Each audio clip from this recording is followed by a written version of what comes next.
spent together was sort of an innovation to me.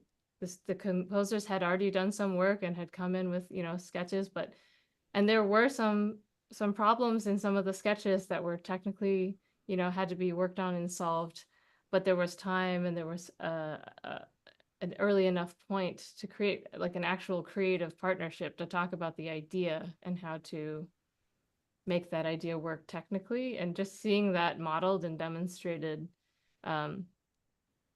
just really clicked for me as something that, so many pieces don't get played because they weren't sort of given that opportunity, to go into a creative partnership or a problem solving phase. And instead they just sort of got too far in the composer's process to dial back a certain concept. Right. And if I can share one just crystallizing moment was I worked on Kaija's Set Papillon with you, Anssi, and there's this amazing passage for all you cellists out there, where there's a combination of notes that involves 2 natural harmonics and 2 artificial harmonics in one hand position, which if you're counting is touching the string in 6 places. And, that's an issue. And I remember discussing that with Anssi, and that you had discussed the idea of the musical, concept and how it could be done, but then also in what order the fingers would have to go down in order to cover all these places, and just the patience and the workshopping of the technical solution to that musical idea made it possible to have a moment in this piece that exists in no other piece. And I found that just very inspiring. So that's just an example, but Right. the timing of the work, yeah. Yeah, we can come back to Set Papillon because it's an interesting example to talk about. A very, very good practical example of this kind of work. Did we work on Cameron? Did we work on Set Papillon when you came to Finland? I can't remember now. Not in Finland, but in Paris beforehand. Oh, You gave a right. master class at the CRR of Yeah. Paris. Yeah. So did you have a similar kind of experience? Had you had any previous experiences with working with composers when you came to before you came to Creative Dialogue? No, I don't think I did, and definitely not in that way. I'm trying to remember. I think I was just in my second or third year at school in Paris at the time, when I came to Finland. So I still felt very new in Europe too, and sort of still figuring things out. And I think one of the things that I remember so clearly too from that time in Finland at the Creative Dialogue, it was like in February, and Mm. there was this amazing snowstorm. There was white snow everywhere. It was this beautiful environment, and we felt sort of just in our own world. It felt like this family, this creative family in our own world. And I've never had an experience like that since, Right. where there's this artistic side of things. There was sort of constant artistic dialogues. You had musicians coming from all over the place, composers from all over the place, but then also just getting to know people as well, right? And I just remember that being so amazing. We worked on the chamber music by Kaija Saariaho for strings and piano, and also on the new pieces by the composers. And I thought that was also very, very interesting how to work on one hand on pieces that were completed, and working with Kaija on the interpretation, and with you and Tuija as well on the sort of the musical interpretation of those, in a way, sort of repertoire pieces, and at the same time then working on these new compositions where I think, sort of like what you were saying, Hannah, some composers came with a piece more or less already done, and they sort of rewrote it over the week. Some came with nothing, and the whole thing was written over the course of the week. And being part of those different processes, I think was so unique, so interesting.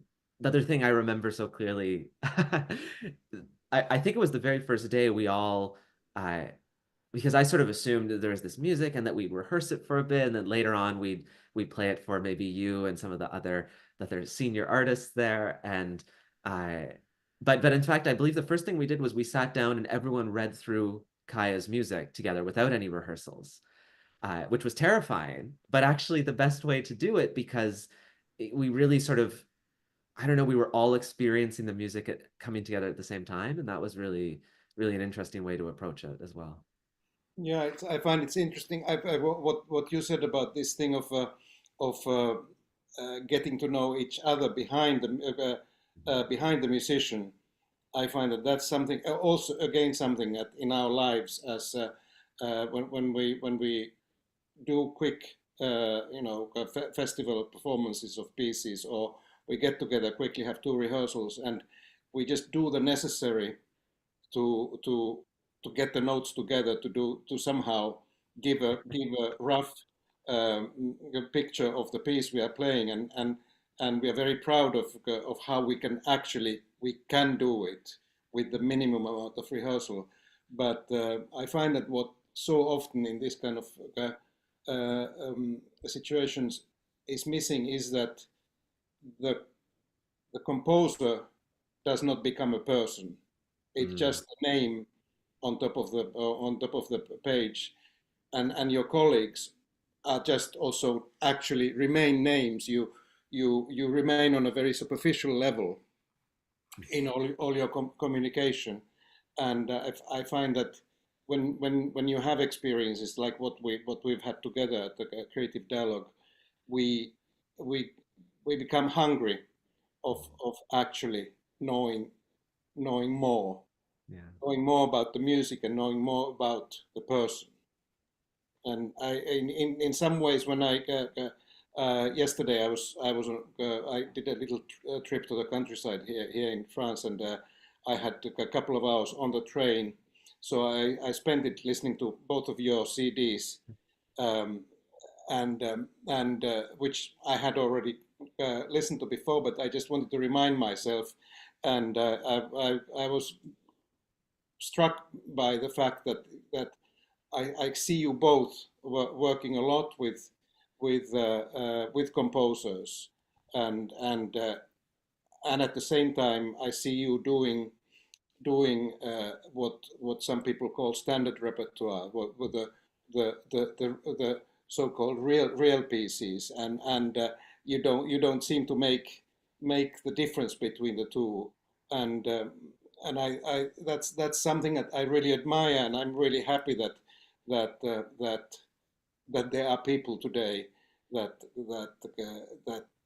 for whom playing music is the thing. And when I listen to your both of your CDs, uh, the other thing that as musicians, what also struck me was that I was with both of you. I felt that I was listening to the music, and music played by somebody really interesting, but I wasn't listening to this cellist playing some music. I felt that both of you were more interested in us getting the message of the composer than showing off how well you actually do. And meanwhile, you do a fantastic job. Actually, the piece that you both recorded is the Britain First Suite, which is on and so I listened to both of your versions of the Britain Suite, and it was really fantastic because I heard two very different versions, and but both of them struck by their sincerity in reading the music and transmitting the message. So that was my complimentary part. I just wanted to get that out of the way because I had a really good time yesterday. Well, thank you so much, Anssi. Thank you. Yeah, thank you. And I actually then something that I also wanted to say, and this is more to the people who may be listening to us, is that I listened to Cameron your Haydn concertos, and that's also, I find it's just an incredible recording because Thank you. there I can't think of a more Haydn like recording of those pieces, and yet why should it be so? Because everything seems in the way you play it, everything seems absolutely natural. Nothing is. It doesn't sound like you are trying to prove that this is the way it has to be played. You are actually you managed. I don't know how many times you had played them before, but whether it was 1 or 100 times, it didn't come across. What I heard was really that my feeling was that, okay, I don't need to look for any other recording of these pieces. Oh, thank you so much, Anssi. You know, it's interesting because coming back to this idea of like going beyond the maybe professional musical relationships, what was so special in that recording, I worked with this Quebec orchestra called Les Violons du Roi. We had played the concertos together early in the year and recorded them a few months later, but they've played the concertos so many times and they were so welcoming that it felt like I was surrounded with friends. And some of them are friends of a long from a long time, and the conductor as well as a friend. And so I do think it adds something when you're playing with people that you connect with in that sort of deep way. It's really special. So I know I owe so much to everyone else on that CD. Right. But I do find that when I think I have the luxury of looking back in the sense that of many things that I've done, and some of the things that I'm really proud of, some of the things that I really wish I hadn't done, and when I analyze those things, that what were the things that came out well, and what left me with a feeling that something was missing, and it usually it boils down to not knowing each other well enough, whether it's the composer or the musicians you are playing with, of these so-called professional moments when you just want to nail it, and that's it, and and then you are, at the moment you are proud of it because it kind of stayed together. It hangs in the air, and it didn't fall apart. But those are the moments that you actually end up forgetting. And also in relation of working with composers, I've become very careful I never want to be the person to prevent a piece being written. So I do everything always to inspire and to make the effort of making the composer write the piece. But if I have any influence in the matter, I always try to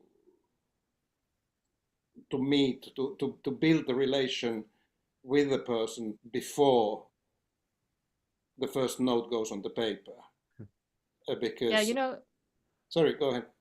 That was another aspect of going to, as Cameron mentioned, to creative dialogue. That first session with Magnus Lindberg and Kaija Saariaho, the three of you had known each other for decades. And yeah, the after dinner conversation was reminiscing about, Right. this, this festival or this trip or this performance of another colleague's music, and just the number of experiences that you had all had together, sort of, for all of us who were there, reminded us, sort of, look to your left, look to your right, like these are the people that you're going to travel through this career with.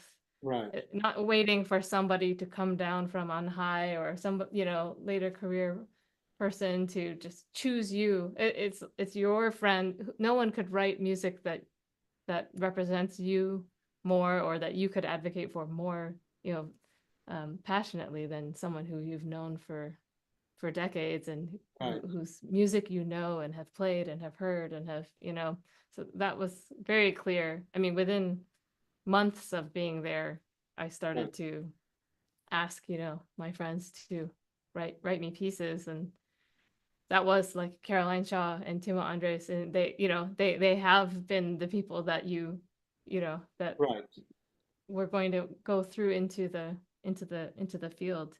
But I'll add one more thing. I think tying it to this playing different styles, I think there's such a thrill in having confidence in your own conviction about what gesture you're trying to make is, like being totally committed and sure of what it is, and that could be, this epic bass line moment in a Brahms string quartet, you know, just this has to hit, you know, like, or it could be this sort of knowledge that you have, proprietary knowledge about your friend's, you know, experience, which is represented in this moment of this piece, or it could be, you know, in a Baroque piece, like the sort of rhetorical importance of the gesture. But for me, that's something that I sort of am sniffing out when I'm looking for repertoire that is really resonating with me. It's that I sort of develop that sense, however it comes, whether it's with someone who is living and collaborating with me, or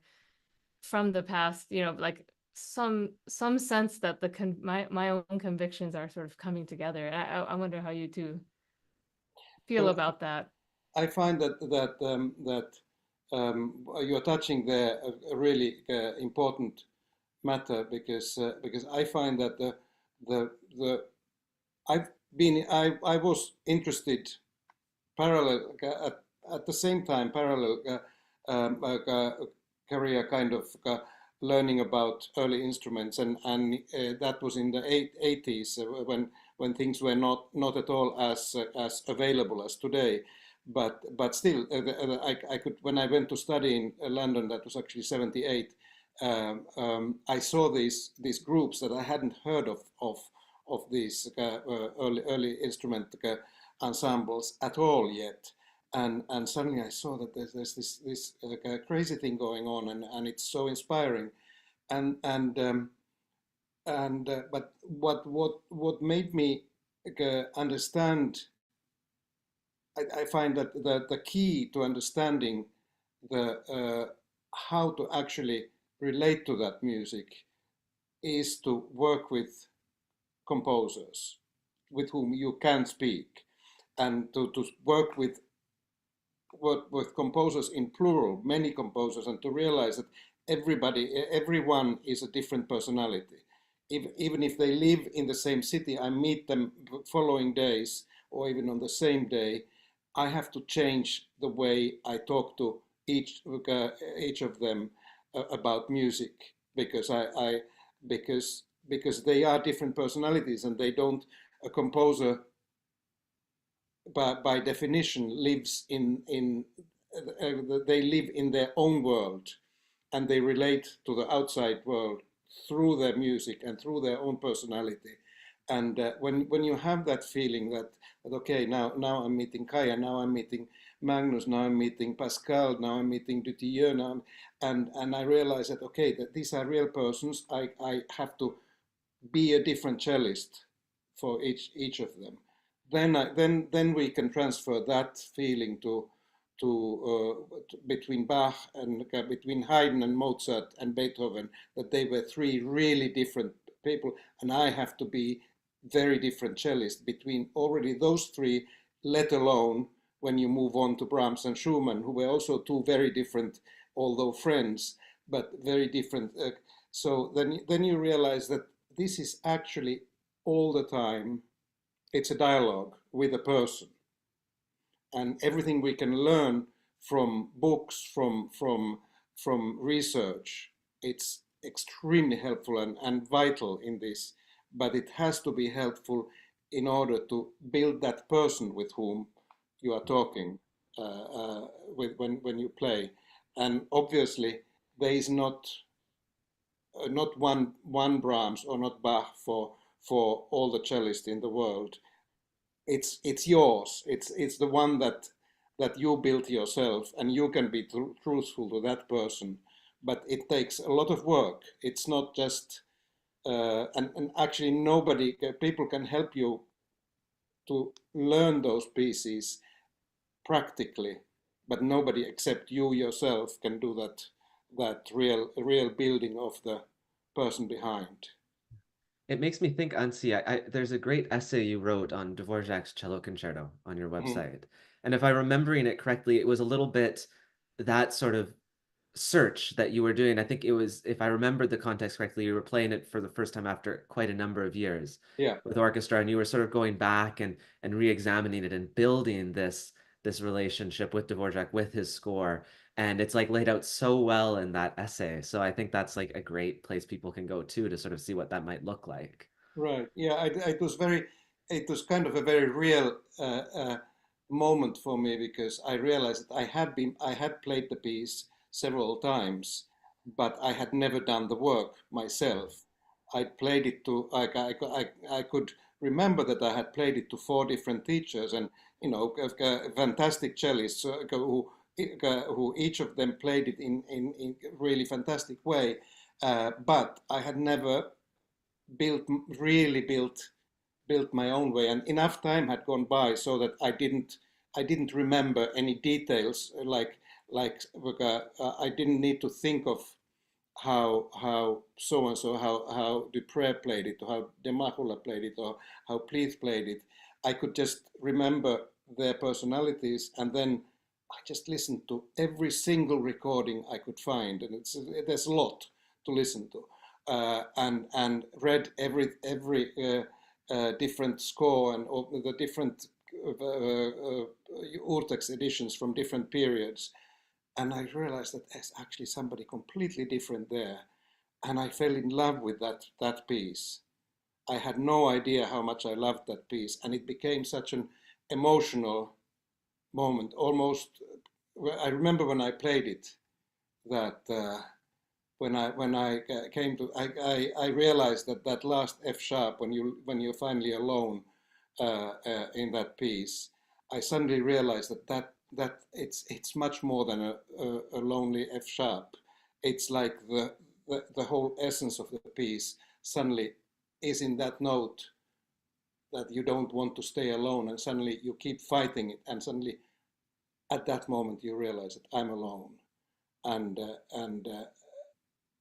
it was an amazing moment, and I was 55 when I had that moment. So it wasn't like, yeah, these moments, they some of them come early, some of them you think that you've done the work and you've played it, and you at the time, like I was proud when I played it there and less proud when I played it somewhere else, and suddenly after all those years it hits me that now finally he's my friend. Yeah. So Hannah, can you tell me? Yeah, you have this wonderful group with the percussionist, how is it called? The new Morse code. Yeah, new Morse code. Yep. Yeah. So Yeah. how do you do you still play together? Yes, we're working on a new piece right now.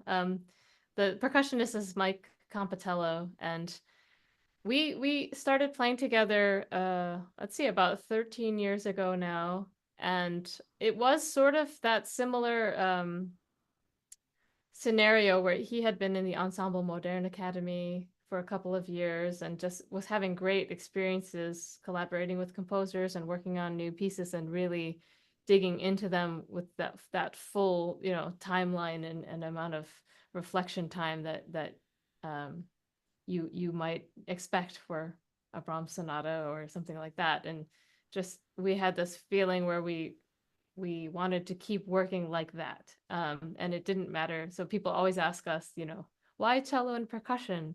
And it is a very fun combination, but the group was founded on the idea of how we wanted to work together, not on the instrumentation. Right. So it's been just such a great adventure for us because we always approach composers who either we know well or we make sure to set aside time to get to know.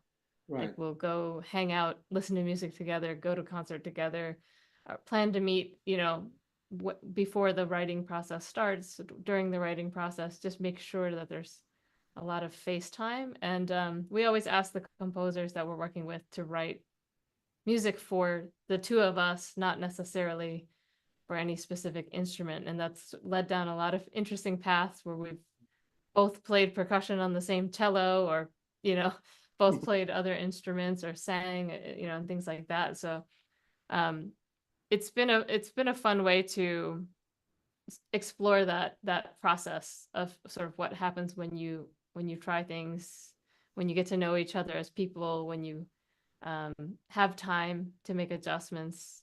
So we have a very we know we're kind of a slow group, you know. We sort of set out on a project, we spend maybe the better part of a year just meeting up with our collaborators, and then the piece comes together, and then we plan to, the other part of it is sort of carry it, you know, play it several times. As you were just saying, you know, with Dvorak concerto or Haydn concertos, your relationship with the piece evolves, and your interpretation can settle in or can change. And sometimes I feel like there's not enough space for that in the contemporary timeline. You know, there's often just very little time to play that piece again and just see what happens, you know. That's sort of been our whole goal, and we've been able to really enjoy that process. And we have a piece, an album coming out this fall, a piece by Christopher Stark, who was a Rome Prize winner in the most one cycle ago. And it's we started working on it in 2014. We've played the piece live 20 plus times. It's called The Language of Landscapes.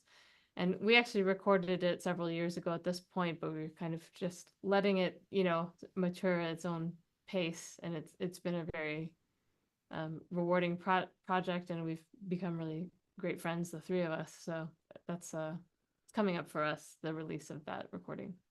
Right.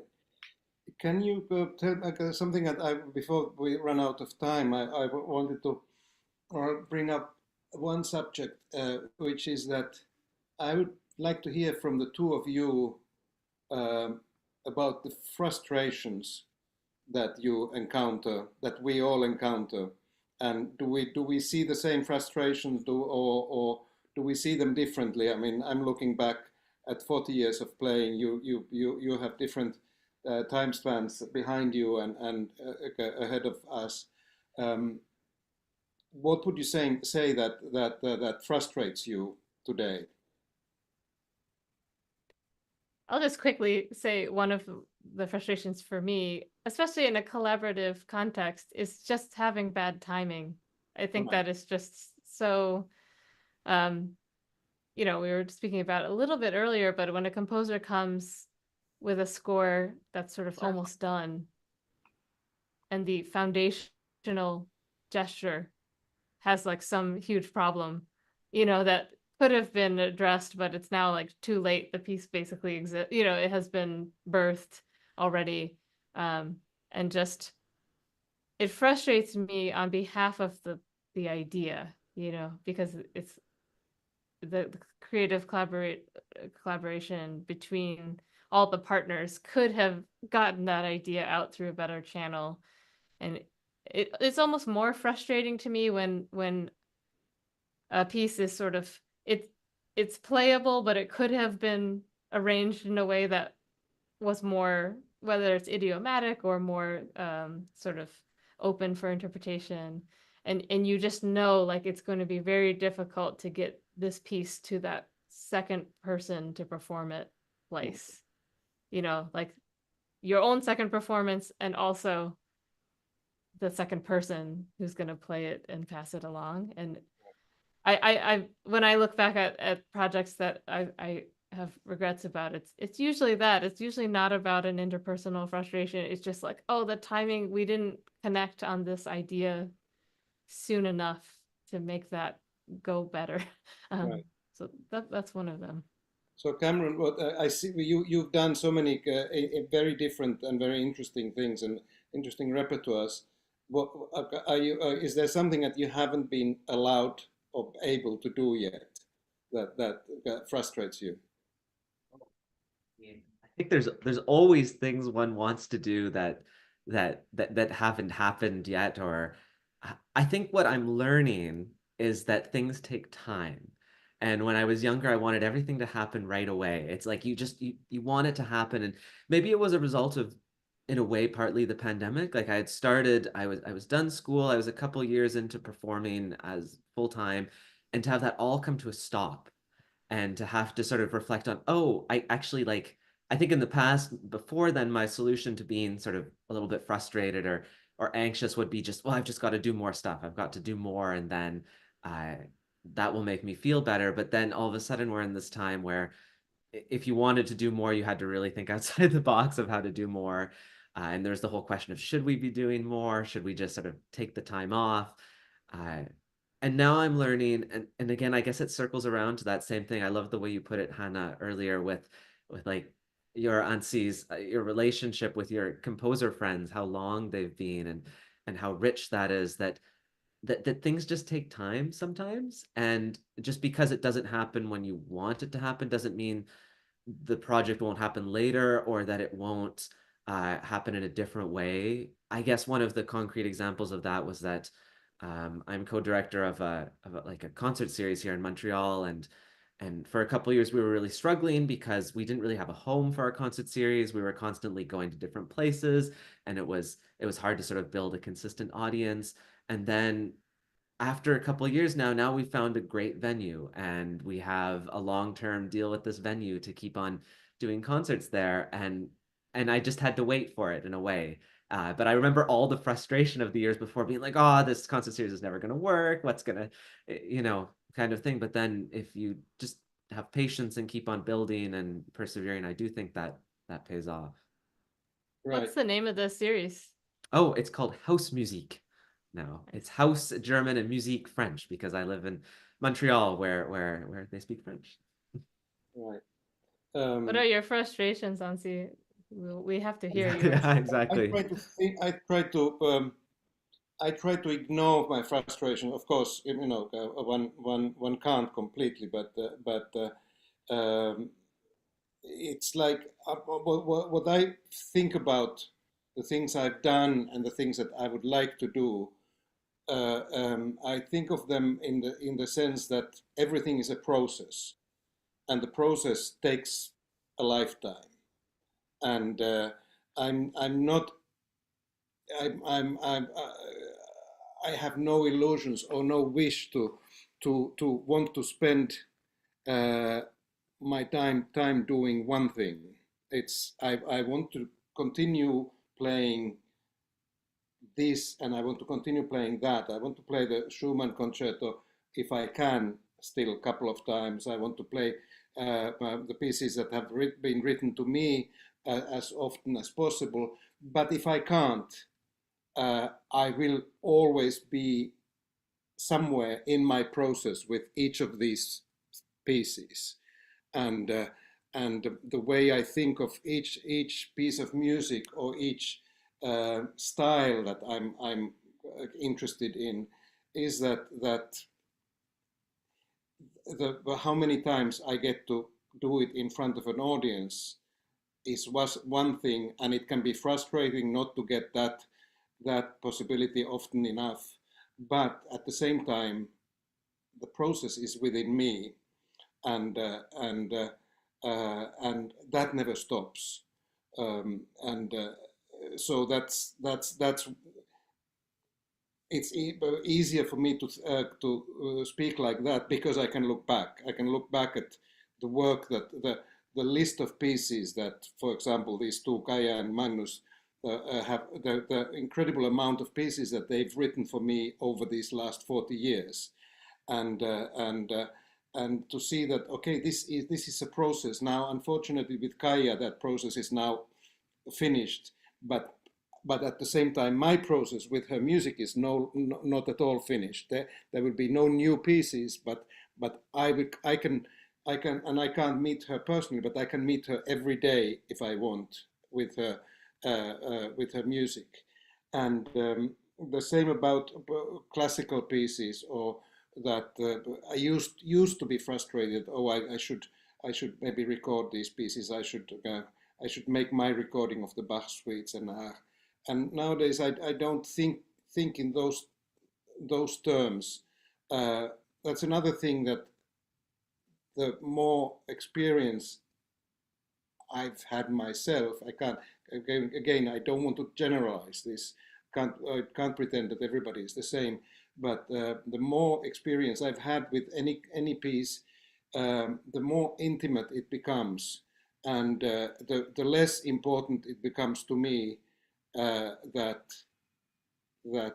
I make the whole world know that this is my relation with with that piece. It's between me and the music. So it's kind of you grow, and at the same time you know more, and you do want to share it. But I actually want to share it personally, not with a so much with a anonymous group of people. So again, that brings me back to meeting, doing workshops, and especially something like the creative dialogue, because I find that those are the moments when I can actually talk about the real thing, the real thing that I see, the thing that I see to be the reality. And the world where we live is it's a kind of a, it's everything nowadays is a kind of an artificial reality. You don't know what you can believe when you watch a video or anything. So so the only thing that you can actually finally believe is in your own process. So That's such a beautiful way to think about, you know, Kaija's music and everyone else's. And I feel like part of the process is. Sorry to interrupt you, because this is something I wanted to tell you about when I listened to your recordings of Kaija's pieces yesterday, and I can feel that in those the way you play them, and I have every time I see a new video on YouTube of Set Papillon, I listen to it because I want to know what's out there, and there's all sorts of things out there. But when I hear you play Set Papillon or Cendre or Dreaming Chaconne, I hear that that you are talking about the person that is a very real person to you, and that is clear immediately from the first note, and that's really the most valuable kind of performance anybody can give. And the Set Papillon, I said that I wanted to talk about Set Papillon a little bit because it's a great example of a piece that has become now like one of those classic modern cello pieces, and there must be hundreds of recordings on YouTube of it, and I've listened to practically. I would like to claim that I've listened to all of them, and I realize that one of the things that I realize is that a lot of our colleagues are quite lost when they play that piece, and it's not. This is not a critique. I don't criticize them because this is their reality. They have a piece of music in front of them, and which I thought at the time when I was responsible for the editing it for publication, and we spoke about it with Kaija a lot about how to notate certain things, and it felt we were both kind of convinced that the notation that we found was the clearest possible, that there's no way anybody can misunderstand, and how wrong we were, because there are 100 ways of misunderstanding, and I had no idea because, of course, I couldn't see it from the outside. I saw it with my filters on, which kind of my knowledge of Kaija's music, and I didn't realize that it doesn't say whether the sixth movement starts with a tremolo or not. For me, it's obvious it doesn't, but 90% of the performances get it wrong. And again, now I know that I have to go make a new edition of that to clarify all these things, because one just has to be so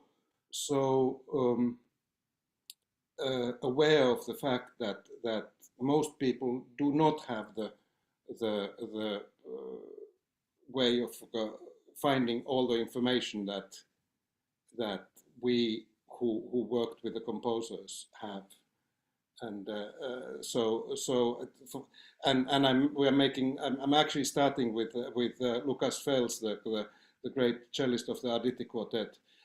We are starting this year an archive of the whole cello, the 20th and 21st century cello repertoire. We want to do this work, make as long as we have people who have actually worked with the composers, to make videos of talking through the pieces and going through all the things that might not be clear from the score, and the background information that seems obvious for the friends, but not obvious at all. So that's going to be a huge work, and it's going to take years. And I'm sure we'll be coming back to you and many other of our colleagues who have worked with composers, because but it's really so important, because so much of the repertoire, even a piece like Zimmermann's Solo Sonata, or even older than that, even the Dalla Piccola's Chacona Intermezzo and Adagio from the 40s. There are lots of questions that are not clear, and we don't have the answers unless we find the people who really were there, and it's, with some pieces it's already too late to have the absolute the right person, but this needs to be done. I think it's the modern repertoire is no better documented than Bach suites. Actually, Bach suites are nowadays much better documented than anything recent. That is also something about creative dialogue. And just when I think about what you've done, Anssi, is, when you're training and you're in school, people will ask you questions like, do you want to focus on orchestral playing or solo playing or chamber music? And this role of facilitating the creation of new works, it's more than ordering it in the mail. It's not commissioning it, right? But being a person who can make it possible for the piece to come to life, but also to be part of this like web of communication between other cellists, that might play this piece, and the responsibility that comes with that, that everything that that you just described in this catalog, trying to capture that right now it's being, sent out through the network of cellists, the legion of cellists who are trying to make sure that this information gets to the next person. And seeing you do that opened up, it's sort of a new, it's not really a career path, but a role in our field and in our whole musical world that I was a sort of new idea to me. And I thought, like, that is something that I want to be part of. And I see you smiling, Cameron. Cameron, no, I mean, it's so well said, Hannah. It's really, I think, and I loved what you said too, Anssi, that the music of today is in many ways less well documented than the music of the past. And it's been interesting to see, even over like, not that many years, how the early music movement has slowly progressed beyond just Baroque music to then be classical music and now early Romantic music. And we're learning more and more that what we think we know, we don't know. Yeah. And that there's a real research to be done, and that I think you put it really well, Hannah. That's a role that we have, that we can have, and that we can embrace as performers of all kinds of music from all eras. Yeah, it's amazing how actually these two things feed each other. That like the understanding the music of the past, and that bringing that knowledge closer and closer to us from the history, and at the same time understanding what a living composer is, and taking that understanding further back in history. There's an amazing life between these two things, and also what I find today, that something that needs to be mentioned and needs to be talked exactly right here in this kind of a forum, is that how many lives, how many different kinds of lives for cellist there are after graduation. And how many of them you have to really find out about yourself, that nobody tells you about them. That again, because the training of the schools is so goal oriented, and it trains us already in a more varied way than it used to in my days, but still it still trains you to kind of towards auditions or competitions or that kind of a cellist, and yet for example, between the three of us, I don't think any of us is today the cellist that we thought we would be when we were studying. I don't know if either of you. Definitely not. Definitely not.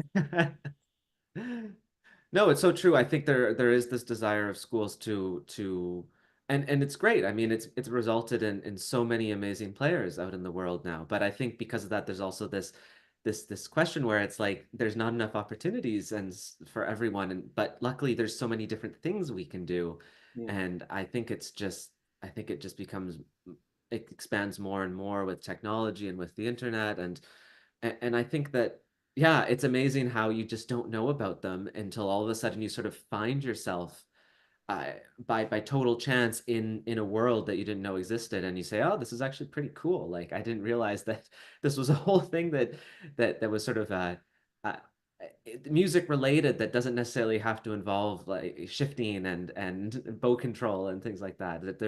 I'm always thinking now about other skills that we can develop outside of just playing our instruments that can be valuable to bringing music into the world. Yeah, yeah.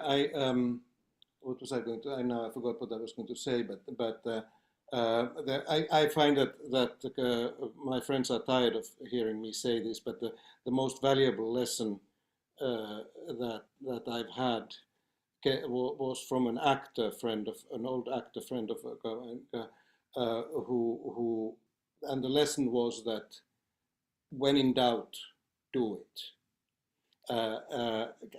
If somebody asks you to go, go. You will always regret all the things that you didn't try. And so often I find when, for example, when I mentioned the word improvisation to some colleagues, to really great players with lots of experience in all kinds of music, and then suddenly I say the word improvisation, I see them back off and oh no, I would never dare, and something like that, and I'm sure I felt like that at some point, and yet something made me go, and something because of that I've said yes when the very different kind of people have asked me to play with them from very different genres, and I'm afraid when I go, but I know that I better go, otherwise I will never know, and suddenly you find out that yes, I can play with a jazz pianist, yes, I can play with a rock musician, yes, I can play with whatever, and something comes out, and that something that comes out is something new because it's us who have come with our background. So that's something that I really keep telling people, that there's very little I can teach as a teacher to a cellist about their life, except that always go when you have a possibility. Well, I think that people really matter in that situation. Like if the person asking you to go is someone who you admire and right, yeah, you've trusted and you see, then you know that's a trail to follow, and that's a way to learn as well. I think we get a little bit used to being cloistered sort of in the practice room and revealing ourselves when we're ready, and there's just a lot of other genres and types of collaboration that can't be learned that way.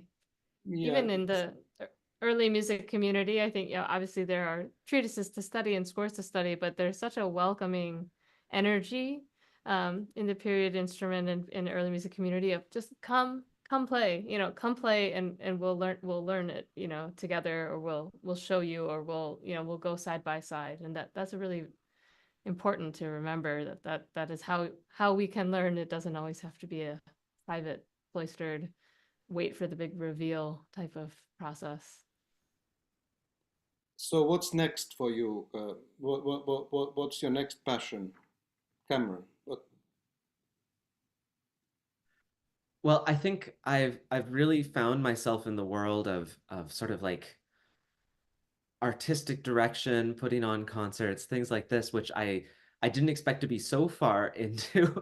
I always liked the idea of sort of like having a concert series or doing a festival, and now I have a series here in Montreal that I co-direct, a festival out in the west of Canada that I also co-direct, and all of these things that I've been learning from it that I didn't realize, like, of course, sort of basic things like how to market a concert, how to promote your concert so that there are people there, but then also so much of the music has to happen within these organizations. We need organizations that are going to be the ones presenting the concert, that are going to be fundraising, that are going to be doing all of this, and understanding how those organizations work. So I found myself really involved in that world, and especially I've sort of been astonished at how many ways there are to now reach people that weren't available in the past. I think of to the point where I read this really interesting essay about like the history of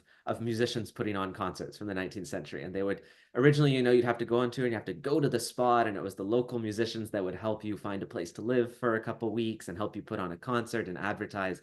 And now with online digital marketing, you can sort of market to anyone, anywhere, at any time. And that's like such a huge change. You don't need to be in a place to put up posters anymore. And the fact that even being able to run a festival on the other side of the country, to me is totally incredible. And I can do it here from home in Montreal. Of course, going over to meet people as well, you still need to have that physical presence. But I've been so fascinated by that world of things. And Hannah, what's up next for you?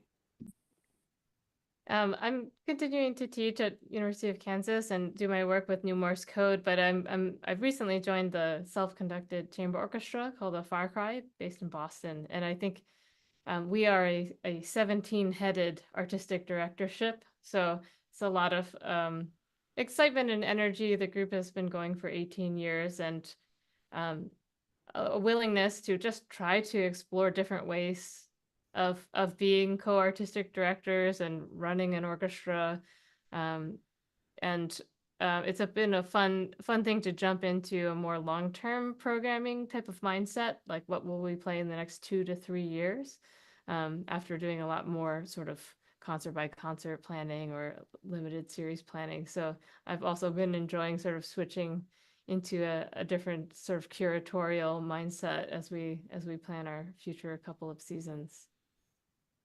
That's great.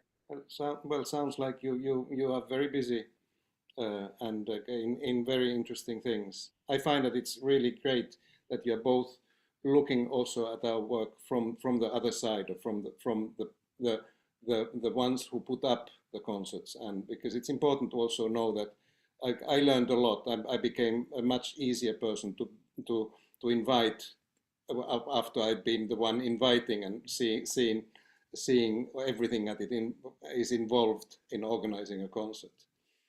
So yeah, it's really great.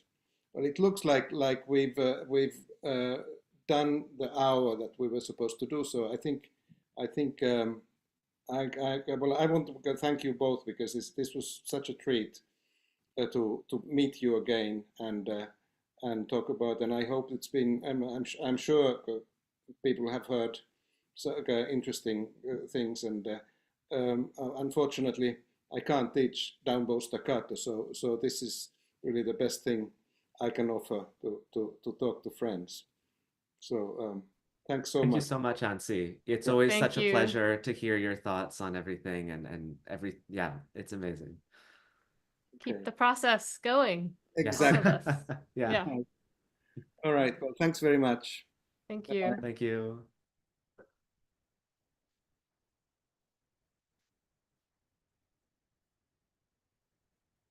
This episode of Cello Chat is brought to you by Carriage House Violins of Johnson String Instrument. Please visit us at www.carriagehouseviolins.com.